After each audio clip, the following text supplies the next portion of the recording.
Friends, Hindi recorded channel में आप सभी का स्वागत है। दोस्तों, पाजेब कहानी जैनेंद्र कुमार की एक चरित्र प्रधान कहानी है और जो ये कहानी है वो बाल मनोविज्ञान पर आधारित है। इस कहानी में घर में पाजेब का खो जाना और उसे चोरी समझ लेना एक मामूली घटना है और इस कहानी में घटनाओं का वर्णन कम है, बल्कि उसकी अपेक्षा जो बाल पात्र हैं उनके चरित्र चित्रण पर अधिक जोर दिया गया है, क्योंकि यह कहानी बाल मनोविज्ञान से शुरू होती है और माता पिता, पड़ोस, बच्चों के मृदु हृदय को छूती है।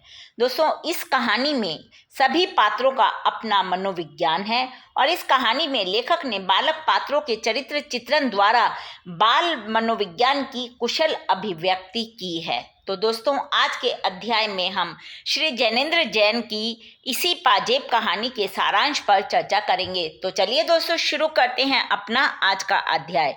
दोस्तों, जो जैनेंद्र जैन हैं ये हिंदी के समर्थ कहानीकार माने जाते हैं और इन्होंने जितनी भी कहानियों की मनोविश्लेषणात्मक कहानियों की एक तरह से परंपरा प्रारंभ की थी और एक नई कहानी धारा को जन्म दिया था। वे मानवीय संवेदनाओं को मनोवैज्ञानिक तथा दार्शनिक दृष्टिकोण के साथ मिला देते थे और फिर उन्हें बिल्कुल एक कर देते थे। कहानी पाजेब उनकी ऐसी ही एक सशक्त कहानी है। बहुत छोटी सी कहानी है इसमें, लेकिन लेखक ने उसी एक छोटी सी घटना को एकदम बच्चों के द्वारा इतना अच्छे तरीके से चित्रित किया है कि जब हम कहानी पढ़ते हैं तो ऐसा लगता है कि सारी घटना हमारी आंखों के सामने घूम रही है। केंद्र बिंदु बनता है इस कहानी में एक छोटा बच्चा आशुतोष। दोस्तों, ये कहानी एक मध्यम वर्गीय परिवार की कहानी है। उसमें दो पति पत्नी है एक, और उनके दो मासूम बच्चे हैं, आशुतोष और मुन्नी। अब उसी समय बाजार में एक नए डिजाइन की पाजेब आती है और उस घर की लड़की मुन्नी अपनी माँ से जिद करती है कि मुझे वो पाजेब पहननी है, क्योंकि मेरी सहेलियां भी वो पाजेब पहन रही हैं। अब माँ उसे जैसे तैसे करके समझा देती है और वो शांत भी हो जाती है। लेकिन दोपहर में जब उसकी बुआ उससे मिलने घर आती है तो वो उनके से बोलती है कि बुआ, मुझे पाजेब चाहिए। तो बुआ कहती है कि ठीक है, जब मैं आऊंगी तो पाजेब लेकर आऊंगी। अब जब बुआ रविवार को उनके घर आती है तो वो पाजेब लेकर आती है। मुन्नी बहुत खुश होती है, पहन लेती है नन्हे मुन्ने पैरों में और घूमती है इधर उधर और बड़ी प्यारी लगती है। अब भाई पहले तो उसे जब देखता है इस रूप में तो बहुत खुश होता है कि मेरी बहन खुश है, लेकिन अब वो जिद पर अड़ जाता है कि बुआ ने इसको पाजेब दिलाई है तो मैं भी एक साइकिल लूंगा। दोस्तों, ये मध्यम वर्गीय परिवार की आम सी कहानी है और लेखक ने उसे उसी तरह से सब आम भाषा में ही लिखा है। दोस्तों, उसके बाद बुआ उससे वादा कर, वो कहता है कि मुझे भी साइकिल लेनी है। बुआ उससे वादा करती है कि ठीक है, मैं तुम्हें साइकिल दिला दूंगी, तुम्हारे जन्मदिन पर मैं तुम्हें साइकिल लाकर दूंगी। और सब बहुत खुश होते हैं। पूरा दिन ऐसे बीत जाता है। अब शाम के समय लड़की बच्ची का मन बस हो गया, पाजेब उसको एक बार पहननी थी, पहन ली। वो पाजेब उतार कर रख देती है। अब पाजेब उसमें से एक पाजेब खो जाती है। अब रात को जब उसके पापा काम कर रहे थे तो उसकी मुन्नू की बच्चों की मम्मी अपने पति से पूछती है कि क्या तुमने एक पाजेब देखी है। वो मना कर देते हैं कि मैंने नहीं देखी। अब वो घर के नौकर से पूछती है, वो भी मना कर देता है। अब वो बेचारी इधर उधर बड़ी परेशान होकर ढूंढ रही है उस पाजेब को। फिर वो अपने बेटे से पूछती है, वो भी मना कर देता है। अब कहीं से उसे पता चल जाता है कि आशुतोष, उसका बेटा, शाम के समय अपने दोस्त छुन्नू के साथ एक वो पतंग और पतंग का जो डोरा होता है वो लेकर आया है। अब क्या था, बस श्रीमान जी तो पड़ गए आशुतोष के पीछे और कि आशुतोष के अतिरिक्त और कोई पाजेब ले ही नहीं सकता। घर भर में हड़कंप मच जाता है। अब उसके जो आशुतोष के पापा हैं वो उसे हर तरह का लालच देकर पूछते हैं कि तुमने पाजेब ली है। वो फिर उन्हें धीरे धीरे बात पता चल जाती है कि पड़ोस का लड़का छुन्नू भी उसके साथ पाजेब लेने गया था। अब तो उन्होंने आरोपी की लिस्ट में उस बच्चे का भी नाम शामिल कर लिया कि वो भी हो सकता है पाजेब चुरा लिया हो।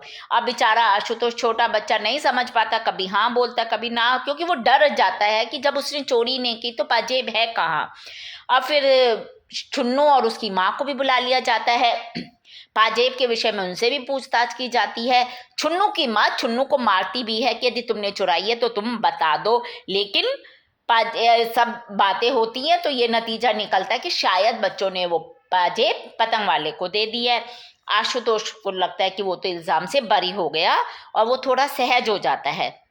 दफ्तर से आने के बाद श्रीमान जी फिर पूछते हैं, पाजेब कितने में दी, पैसे किसके पास है, तुमने रखे हैं या तुम्हारे दोस्त ने रखे हैं। अब फिर से वही प्रश्न, अब बच्चा घबरा जाता है, जवाब नहीं दे पाता, तो उसे कोठरी में बंद कर दिया जाता है और फिर उसको, आशुतोष को, उसके चाचा के साथ पाजेब वाले के पास भेजा जाता है और पाजेब वहां पर भी नहीं मिलती। अब क्या है, सर्वसम्मति से मान लिया जाता है कि जो पाजेब है वो कहीं छुन्नू ने अपने पास ना रख ली हो।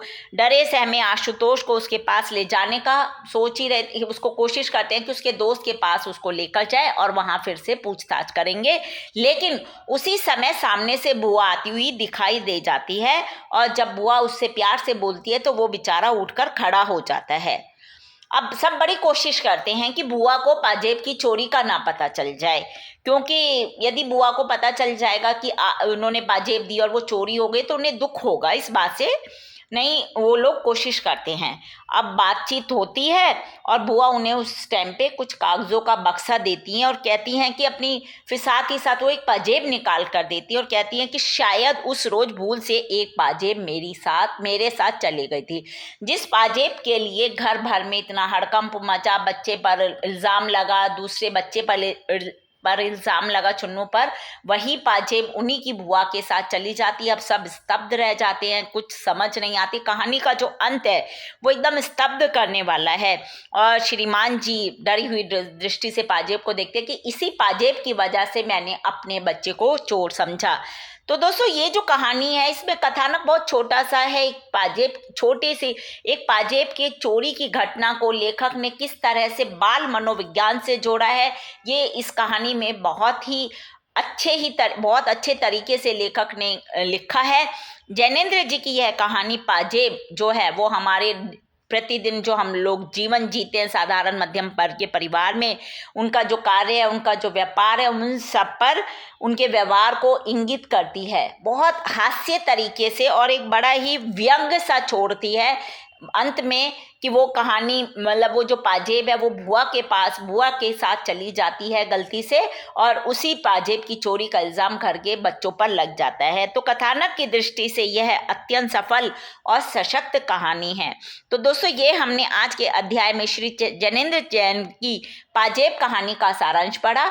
अगले अध्याय में हम इस कहानी के उद्देश्य पर चर्चा करेंगे। इसी प्रकार हिंदी भाषा के और भी प्रमुख विषयों पर हम आगे के अध्यायों में समय समय पर इसी प्रकार चर्चा करते रहेंगे।